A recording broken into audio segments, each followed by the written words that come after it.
నమస్తే ఆర్బీసీ ఆధ్యాత్మ ప్రేక్షకులకి స్వాగతం. మనం సౌందర్య లహరి సిరీస్ భావంతో పాటు వింటూ ఉన్నాము. అలాగే అమ్మ మనకి చెప్తూ ఉన్నారు. ఇప్పటి వరకు 2 శ్లోకాలు విన్నాం మనం భావంతో. అయితే ఈరోజు 3వ శ్లోక భావ వివరణ తెలియజేస్తారు అమ్మవారు. ఎంతో శక్తివంతమైన సౌందర్య లహరిని 3వ శ్లోకం ఏ సమస్య ఉంటే చదవాలి, లేకపోతే ఎవరైనా చదవచ్చా, ఏంటి అసలు 3వ శ్లోకంలో ఏం అర్థం ఉంది అనేది తెలుసుకునే ప్రయత్నం చేద్దాం. ప్రస్తుతం మనతో పాటు శ్రీ శ్రీ శ్రీ శివకామేశ్వరి ఆనందమయ్య అమ్మ ఉన్నారు. అమ్మ మాటల్లోనే వినే ప్రయత్నం చేద్దాం. ఆర్బీసీ ఆధ్యాత్మ ఛానల్ వీక్షిస్తున్న ప్రేక్షకులందరికీ శ్రీమాత్రే నమః. 2 శ్లోకాలని మనం ఎంతో విపులంగా చెప్పుకున్నాము. ఇక 3వ శ్లోకం. అవిద్యానామంతస్తిమిరమిహిరద్వీపనగరీ జడానాం చైతన్యస్తబకమకరందశ్రుతిఝరీ దరిద్రాణాం చింతామణిగుణనికా జన్మజలధౌ నిమగ్నానాం దంష్ట్రా మురరిపువరాహస్య భవతి. అద్భుతమైన శ్లోకం ఇది. ఈ శ్లోకం పఠించడం వల్ల ఏ ఇంట దరిద్రం అనేది ఉండదు. ఏ ఇంట ఈ శ్లోక పారాయణ జరుగుతుందో ఆ ఇంట లక్ష్మీదేవి కురుస్తుంది. ఎందుకంటే అవిద్యానామంత స్థిమిర మిహిర ద్వీపనగరి. తిమిరము అంటే చీకటి. అవిద్య అనేటటువంటి చీకట్లను పారద్రోలేటటువంటి పాదములు అమ్మవి. ఆ అవిద్యనంతటినీ కూడా మనలోంచి పోగొట్టి, అందుకే బండాసురవధ, మన లలితా సహస్రనామం తీసుకున్న చిదగ్నిగుండ సంభూత, అమ్మ వెలుగులోంచి ఉద్భవించినట్టే మనం చెప్తూ ఉంటాం. ఇక్కడ సౌందర్యలహరిలో కూడా అంతే. ఏం చెప్తున్నారు? ఆ చీకట్లని చీల్చుకుంటూ మనలో ఉన్న చీకట్లని పారద్రోలుతూ వెలుతురుని నింపేటటువంటి తల్లి. అవిద్యానామంత స్థిమిర మిహిర ద్వీపనగరి జడానాం చైతన్య స్తభక మకరంద శృతిఝరీ. ఆ జడులు ఎవరైతే ఉంటారో, మనం అంటూ ఉంటాం కదా, కథలను వస్తున్నబ్బా వీళ్ళేంటి జడ పదార్థాల్లో ఉన్నారంటూ ఉంటాం. ఈ జడుల యందు, ఆ జడ పదార్థముల యందు, జడుల యందు ఆ చైతన్యాన్ని కలిగించేటటువంటి తల్లి. దరిద్రాణాం చింతా మణిగుణనికా జన్మజలధౌ. అన్ని దరిద్రములకి పారద్రోలేటటువంటి చింతామణి ఆ తల్లి. దరిద్రాణాం చింతామణి. ఈ చింతామణి అంటే మనం మణిదీపవర్ణంలో చెప్పుకుంటూ చింతామణి గృహస్థ, చింతామణుల మందిరమందు అని చెప్పుకుంటూ ఉంటాం మణిదీపంలో కూడా. అంటే అమ్మ ఆ చింతామణుల యొక్క మందిరములో నివసిస్తూ ఉంటుంది. అసలు ఈ చింతామణి మందిరం ఎక్కడుందో ఒకసారి చెప్పుకుందాం.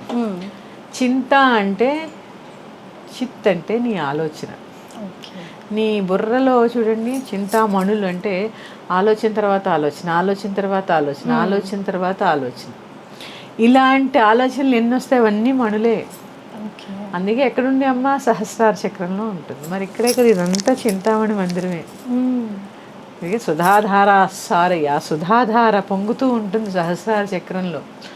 అక్కడ ఉన్నటువంటి ఆ తల్లిని మనం సేవించడం వల్ల దరిద్రములన్నీ కూడా నశించబడతాయి. దరిద్రాణాం చింతా మణి గుణనికా జన్మ జలధౌ. ఆ దరిద్రములన్నిటి కూడా, ఏ దరిద్రములు? సంపద లేకపోవడం ఒకటే దరిద్రమా? జ్ఞానం లేకపోవడం ఒక దరిద్రం, సరిగ్గా మాట్లాడలేకపోవడం ఒక దరిద్రం చూడండి.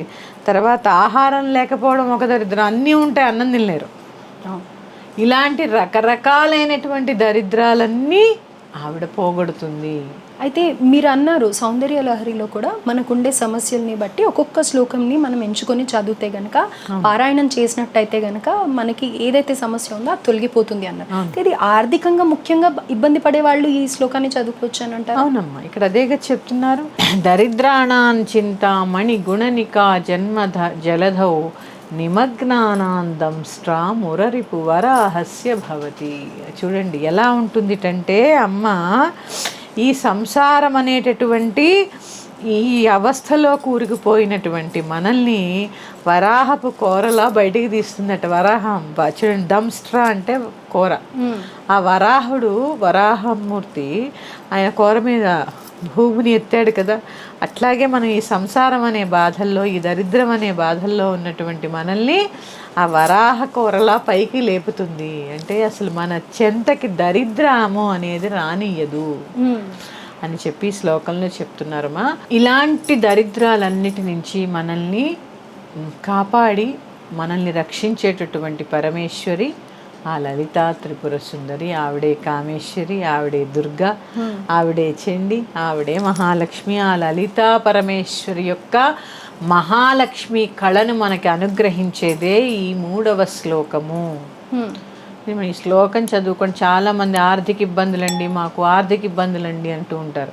ఈ శ్లోకం తప్పు లేకుండా చదువుకోండి. ఒకసారి దీన్ని మీరు ఎలా చదువుకోవాలో కొంచెం మామూలుగా ఎలా చదువుకోవాలో నేను చెప్తాను చూడండి. అవిద్యానామంతస్తిమిరమిహిరద్వీపనగరీ జడానాం చైతన్యస్తభకమకరందశ్రుతిఝరీ దరిద్రాణాం చింతామణిగుణనికా జన్మజలధౌ నిమగ్నానాందం స్ట్రామురరిపువరాహస్య భవతి. ఈ శ్లోకం చదువుకోండమ్మా. ఈ శ్లోకాన్ని 41 రోజుల పాటు, అంటే మండల కాలము, ఈ 40 రోజుల్లో ఒక 2000 సంఖ్య పూర్తి చేయగలిగితే, అంటే రోజుకి నాకు తెలిసి ఒక 5 మాలలు అనుకోండి, 5 మాలలు కనుక చేయగలిగితే ఆర్థిక ఇబ్బందులన్నీ తొలగిపోతాయి. అయితే అమ్మ, మీరు మాలలు కూడా ఒక్కొక్కటి ఇలా చేతులతో ఒకటి చెప్పారు, తర్వాత కరమాల అని చెప్పారు. అలా చదివితే ఇంకా మంచిదేనా? అలా చదువుకోవచ్చు, లేదంటే జపమాలలు కూడా అమ్మ. ఏ జపమాల యూజ్ చేయాలంటే? స్ఫటికమాల వాడచ్చు, కమల బీజమాల వాడచ్చు అమ్మ కదా.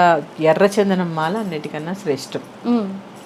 ఏదైనా చేయొచ్చు, ఎర్రచందనం మాలతో ఏ జపమైనా చేయొచ్చు. అయితే ఇప్పుడు చాలా మందికి ఇంట్లో లలితా పరమేశ్వరి ఫోటో ఉంటుంది అని నేను అనుకోను.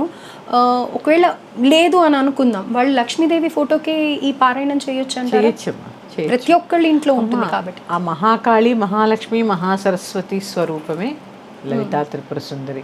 అమ్మల గన్నయ్యమ్మ, ముగురమ్మల మూలపుటమ్మ. ఏ అమ్మ ఉన్నా పర్వాలేదు, చక్కగా చదువుకోండి అమ్మ. ఇది 41 రోజులు దీన్ని పారాయణ చేయడం వల్ల మీ ఇంట్లో ఉన్నటువంటి సకల దరిద్రములు నివారించబడతాయి. మరి యొక్క శ్లోకంతో మీ ముందుకు వస్తాను. శ్రీమాత్రే నమః.